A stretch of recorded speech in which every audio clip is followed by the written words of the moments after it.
Today, let's dive into what happened on Friday with the Clarity Act. Did we get rug pulled? Well, we've got a special guest that's going to break it all down for you guys. You do not want to miss this show. You've probably heard me mention Uphold before, and there's a reason I keep talking about them. Uphold makes it incredibly easy to bridge the gap between your portfolio and the real world. This has not been done before. Their Uphold debit card is the best example of that. It lets you spend your crypto or your cash anywhere Visa is accepted, all while earning 4% back in XRP on every purchase. It's the easiest way to stack rewards on your daily spending. Download the Uphold app for more and get started. Let's just get right into it. I want to bring on Lindsay Fraser, who is the Chief Policy Officer over at the Blockchain Association. Lindsay, how are you? I'm great. How are you doing? First of all, kudos to the work you guys are doing. Glad to see, of course, the efforts when it comes to lobbying for this industry right now. Lindsay, I want to go to something here real quick because we're going to ask a lot of questions about Friday and get into that. But right now, we have a Clarity final deadline that is looming.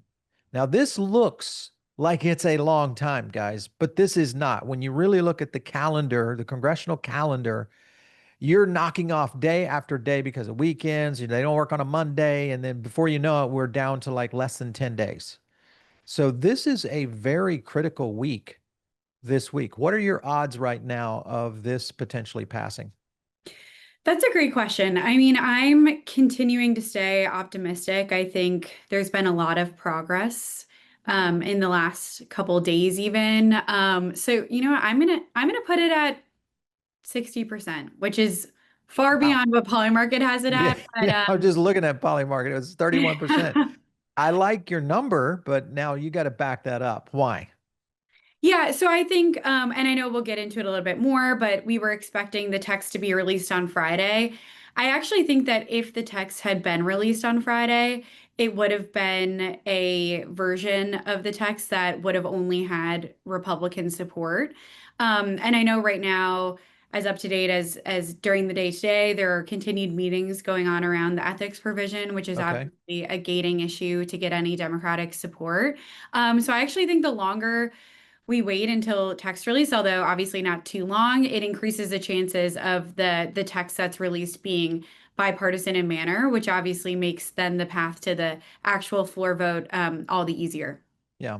All right. So let me get this straight. You think them missing the Friday intended release might be a good thing?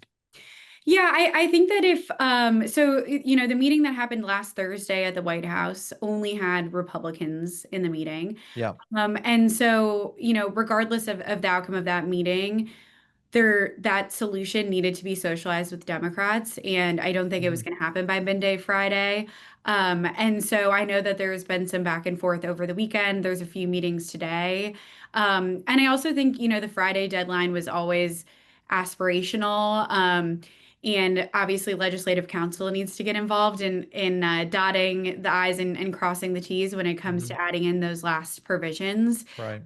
So yeah, I actually think if we see the text, tomorrow, Wednesday, I think honestly it'll probably be in a better place than it would have been had it been released on All right. Friday. So tomorrow, Wednesday, potentially for the text, would that still put this in the purview of a operational vote this week? I think if the text is released tomorrow, we could potentially see a vote this week. I think likely if it's released Wednesday or beyond, it would probably slip until early next week. I'm Okay. also not going to completely write off that it could be released this evening. I do think that there are still kind of some meetings going on later this afternoon, so I would be surprised, but never say never. Yeah. They love to do a midnight text release, so Oh, yeah. still see it later tonight. Do they ever? Do they? But usually when they do those midnight releases, it's usually because there's something in there they don't want to talk about. That's always my fear. Yeah, I think sometimes, but also it is just like the nature of what's going to be like a 700-page bill is that Yeah. I think it always takes them longer than they think to actually get it out publicly. And so even with positive drafts we've seen over the past year, we've seen the midnight 1 a.m. release, much to our Oh, chagrin. yeah. Potential tax release. How far do you think we are from getting 60 votes? I think we're at around 53 right now. And that's if McConnell can still stay in the game here. I mean, he's been hospitalized. We've talked, there's been kind of an MIA situation with him. He's an important vote, a very strategic, important vote. How close are we to 60? Yeah, so I think in the most recent statement that we saw from his staff, he said that he's still taking time to recover. So, and we ideally would like to see a vote later this week, at the latest, I think early next week. Yeah. So I think we're trying to do the math as if he won't be back to for a vote. And I also think, there are some Republicans who didn't vote for the Genius Act that we all need to spend some more time on. So we are ideally looking for, I think, around 10 Democrats at Uh-huh. the least to feel comfortable about hitting that 60 vote threshold. Obviously, ethics is the gating issue here, but I think, like let's say that the ethics solution is reached and it gets to a place where Democrats feel comfortable supporting the bill. I think we're actually very close. We've had very positive meetings with, Democratic offices over the Right. past week. I think people are becoming more comfortable with the DeFi related provisions. And so it really is going to end up kind of landing on where this ethics deal Exactly. Yeah. falls. Yeah. Okay. So you had Trump supposedly having a meeting last week around this very topic, and that was ethics. I thought maybe there was going to be some sort of provision or some sort of compromise between the president and the administration and what's happening with the Democrats. Do you think that's still a possibility that that is happening? Yeah, I think it's still a possibility. I think last Thursday, there's been a lot of meetings going around around the ethics provision with White House counsel, with other people who have been working on these issues at the White House and obviously on the Hill. I think last Thursday was really kind of one of the first opportunities to brief the president Hmm. directly himself. And so I imagine there will be follow-on conversations as the Democrats get more and more involved in the discussions. But I really think we're getting close to the end, finding a solution here.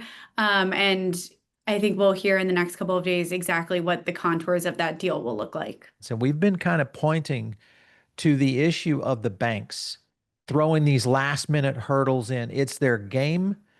It's the playbook they've been running. What are you guys anticipating this week? Because I'm expecting something to drop today or tomorrow from the banks. What do you guys think?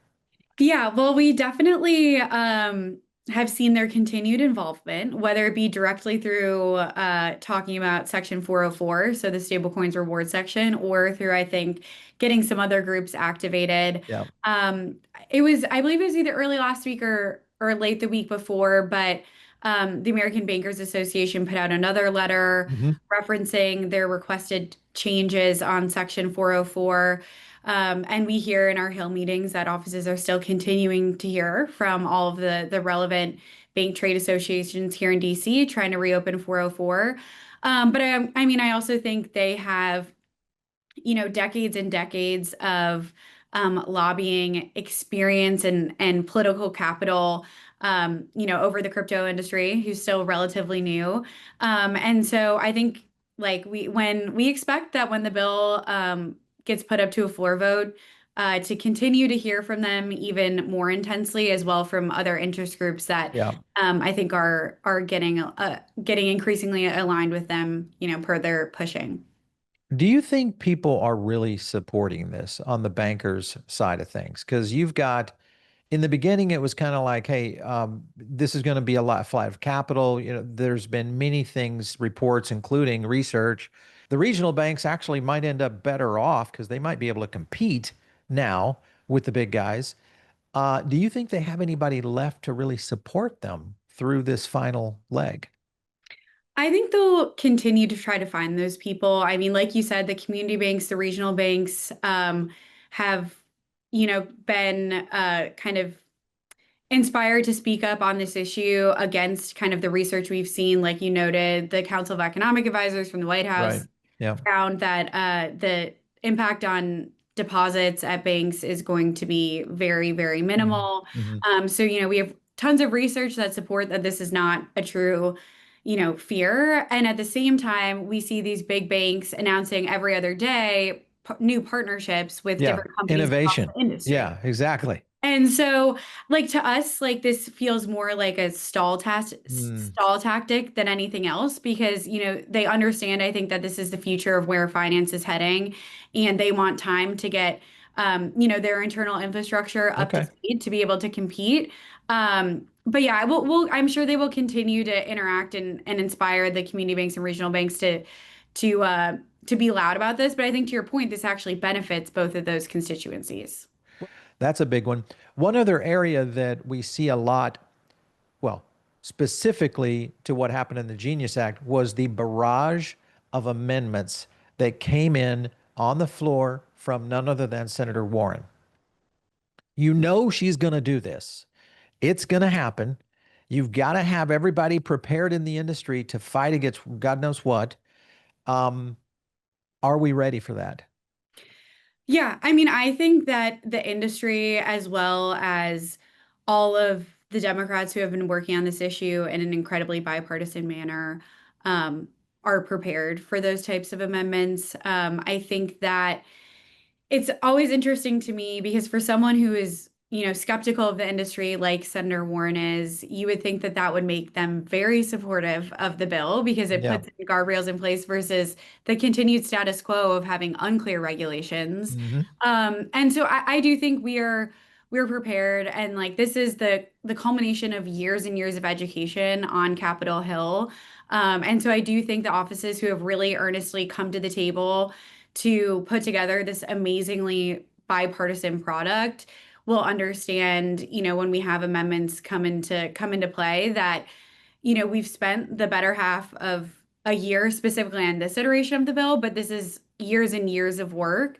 Yeah. And I think they would understand why a lot of the amendments that we assume to be proposed by Senator Warren would unravel that and, in fact, not make the industry, safer, more competitive. So I think we are prepared for that. I'm beginning to think that this has all been a tactic to essentially elicit more campaign funding. And this is a concern that I have about DC is they continue to press and press and press. If they don't get it done before we see midterms, how much of an impact do you think that's going to have on a lot of these lobbies supporting many of these Republicans? Yeah, I mean, it'll be interesting if we don't have at least the Senate product put up to a vote on the floor. I think, as I know you all know, and I'm sure the audience knows, I think it's unlikely that clarity or any other kind of meaningful digital asset legislation would pass in a lame duck period. And then depending on the outcome of the election, Right. likely we'll have to wait at least what another Congress, potentially even longer. Mm. And so, I think our message has been to Republicans, and, to both sides of the aisle, like get this bill to the floor. This has been the product of years of work. The House did an amazing job. It was an incredibly bipartisan vote. Let's get the bill to the floor to, you know, ha like push this forward and see Mhm. where people really land on this issue. And then, I'll defer to my colleagues who work on the political side in terms of the impact on elections and campaign spending. But I do think it's really important to we in order to move this forward and kind of understand where we are in the issue, we do need a vote to happen. Now we're seeing Genius Act a year later in terms of these deadlines for stablecoin rules. And if you look at that, and a couple of things in this article that I thought was interesting, this was talking about the Federal Reserve, OCC, FDIC, and the Treasury had all had a seat at the table, but none of them delivered a finished product. So, with all that being done, it's a year later. Does that mean that you aren't completely sure that if it does make it to the Senate floor, that it could even go through? No, I feel confident that if the bill makes it through the Senate floor, we will I think it'll be able to get through the House relatively quickly into the president's desk. I think that's really the gating issue Yeah. here is getting to that 60 on the floor. And it's just a question of, will Is there be an agreement in principle to have 60 votes before it gets scheduled to get on the floor? Or do they okay. just put it on the floor and kind of see what happens? Man, this is getting really close. What about, there's a couple other things that are happening right now. One is, of course, the Federal Reserve. They're rolling out their rulemaking here for stablecoin issuers. This is concerning to me because now these are rulemaking elements that could happen. And first thing is they're talking about customer identification. That's right, guys. You're seeing this article correctly. This is Kevin Warsh. He abstained on this situation. So then you have Michael Barr, who supported the proposal, but said he had already had concerns about where Genius Act goes from, that it wasn't going far enough. So what do you guys think about this now that we're seeing actual rulemaking coming out? Yeah, so we have responded, I think, to every single Genius Act implementation notice of proposed rulemaking. We are Hmm. working on a response to this proposed rule now. Obviously, it's super important to the Blockchain Association and to our members Yes. that we are not, blanket applying BSA reporting obligations to technology where there's a lack of intermediaries. We've been working hard on our responses to these proposed rulemakings and do find it concerning and are, worried about when we're talking about illicit finance risks in secondary market transactions. We are worried about how that works with, Yeah. decentralized finance protocols. And we spent a lot of time in our responses talking about that. But we have been working closely with our members to help put together responses to ensure that, the Genius Act talks about digital asset service providers. Those are treated as financial institutions where we have these obligations, but Right. making sure that some of these obligations that include the collection of personally identifiable information do not stretch beyond that DASP definition into different parts of the crypto ecosystem that could include DeFi. Well, it should only be if the court has issued some sort of order when there is a question if there's illicit finance going on. I mean, this is just like anything else that is AML and what we're dealing with right now on the bank secrecy side of things. Why is there more stringency when it comes into something like this, which is basically just a new way to do the same thing we've always done? Yeah, no, like our question is like the deeper question, which we're always pushing back on is, the default is just to apply these BSA reporting obligations onto these intermediaries. And I feel like we still yet haven't taken a step back to look at like, does that information collection actually work when it Yeah. comes to combating illicit Yeah. activity? And actually, with this technology, are there ways to combat illicit activities in a way that's actually better and more efficient and also Mhm. requires less personally identifiable information? I think yes. So that's always part of our argument as well. All right. So there's another thing that's starting to concern me, and that is Trump's most recent pick or nominee, I should say, to serve as director of the Consumer Financial Protection Bureau. This is Brian Johnson.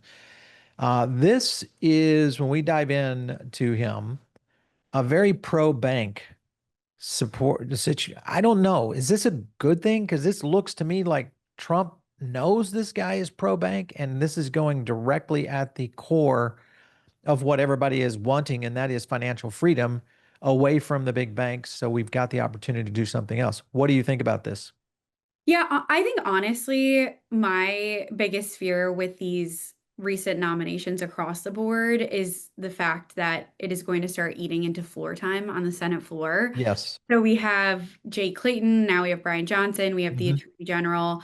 I think across the board, those all need to go to a vote at some Hmm. point soon. And so how does that impact the sequencing of the Clarity Act? That is really like I think on top of the substance, in terms of, Mr. Johnson being the potential director of the CFPB.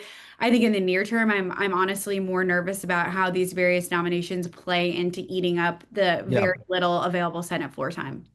Let me ask you this, just as a scenario, because I don't know enough about policy when it comes to getting these things through. Let's just say that, the text comes in and it's workable, okay? And it gets to the House. The House says, yeah, okay, we can workable, but we run out of time. We just literally run out of time on workable days in which the Senate could actually vote on it. What is the process on that when you have a House that's actually said, yeah, and a Senate that seems to have agreed to something in principle? What happens then? Yeah, so I do think like we have the Senate is still in session for a few more weeks. The issue now is that the House leaves for August recess actually at the end of this week. Yep. So if the Senate passed it this week or next week, it won't get to the House until September, unless Mike Johnson decides to keep people in Do an town. extra. Yeah, Like, that's what I I was don't. thinking. Did they just hold them over?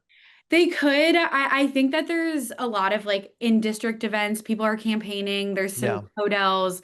I think it's unlikely he would keep them. So if we pass, that's also the danger now that we're likely not going to get it done in time for it to get immediately sent over to the House and Okay. put forward. Is that then, if the Senate passes it off the floor, let's say later this week, early next week, it's just going to be sitting out there for a Yeah, month before the House can take it up. And that's exactly. obviously scary for a bill to be out there for that long Not good. with the That's when, banks or yeah, think other long, people. think wrong type. Yeah, no good. Well, that's why it's so important that it gets to the Senate floor before the August recess because then it's through the Senate. So when the House comes back, they just need to green stamp it and then it'll go to the president. I think the biggest fear is that if we don't have the vote on the Senate floor ahead of August, then to your point, all of these senators who I think are in a good place right now, they go home to their districts, they're hearing Yeah. from their people, they're hearing from the banks, et cetera. I think that leaves us in a really, really hard spot in the Senate in September, which is why we've said we think it's necessary for the bill to get a vote on the Senate floor before the August recess. Otherwise, honestly, my percentage goes from 60 down very close to zero.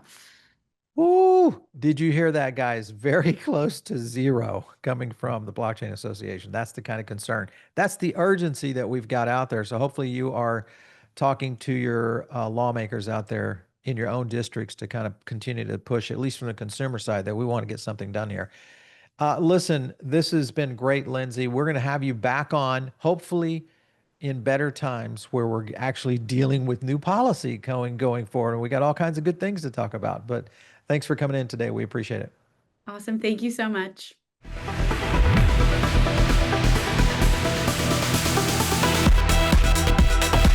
If you like this video, hit like and subscribe, drop a comment down below, and also join our free private member group. The link is in the description.